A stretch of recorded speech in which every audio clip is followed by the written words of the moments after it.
So I was born and raised here in Starkville. I've been here my whole life. Went to state, decided to get a degree in psychology. And then I decided I wanted to come here. So I'm a firefighter with a psychology degree. Growing up, I pretty much stayed with my grandmother, and she practically raised me. We would sit on her back porch and just talk for hours about whatever. She was talking about being around men, and she's the only woman with all these men over her telling her, you don't know what you're doing, you can't do it.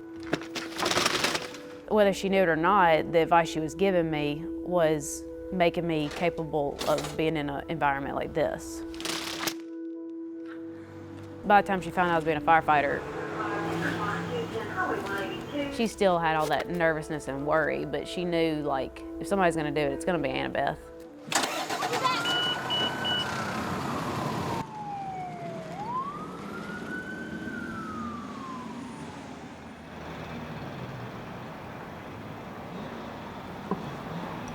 There's a lot of aspects coming into this job physically that you have to be capable of.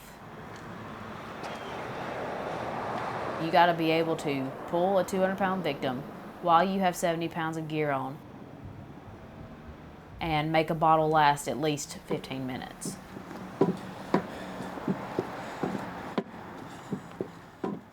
When I first got hired, I would push way too much. They haven't really had like a woman there permanently. So at first, I thought I needed to be the strongest person I've ever been. I wanted to make sure I could squat the most, bench the most, shoulder press the most. I wanted to prove myself to everybody. I would, try to hold myself to a standard that was kind of hard to reach. You push yourself, you push yourself, you push yourself. You go to all these trainings, you go to these classes because you want to show that you know what you're doing. And I would never give myself a break. So I would never recover, and I could never get better because I was just breaking myself down all the time. I'm trying to be Superwoman.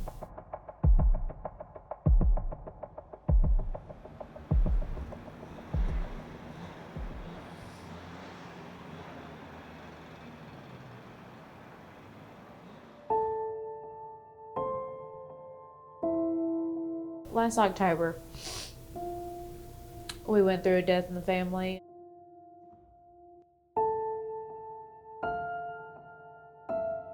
That might have been when I wanted to quit.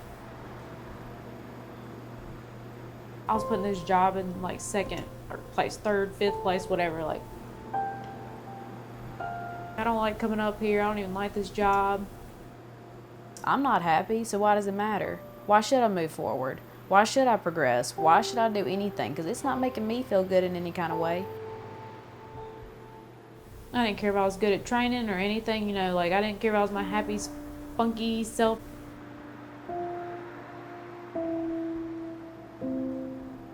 People were starting to worry.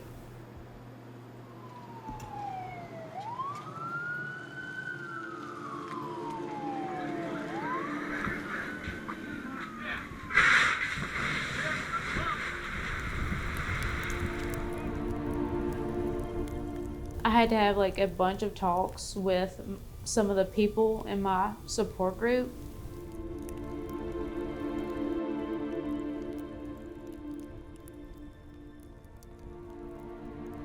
They would bring up,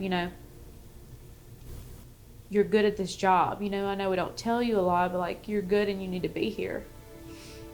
And as sad as this is, would your grandmother want you to throw this all away or whatever, and to not enjoy yourself coming up here and not be good at it and not lead? It doesn't matter what you're dealing with at home. You have to turn it off when you come through that door.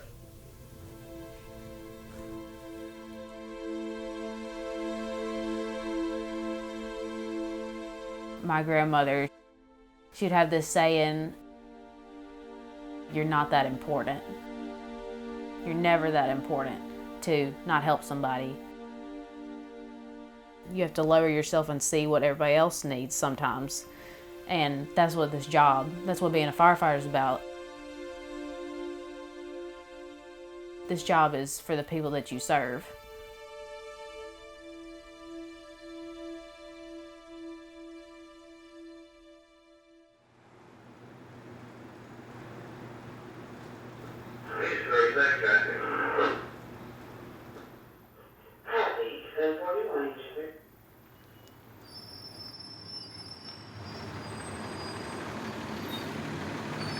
That was a turning point in my career. That's when I decided I go to trainings for them, people of Starkville. I work out for them. Everything I do is for them. I had to grow up.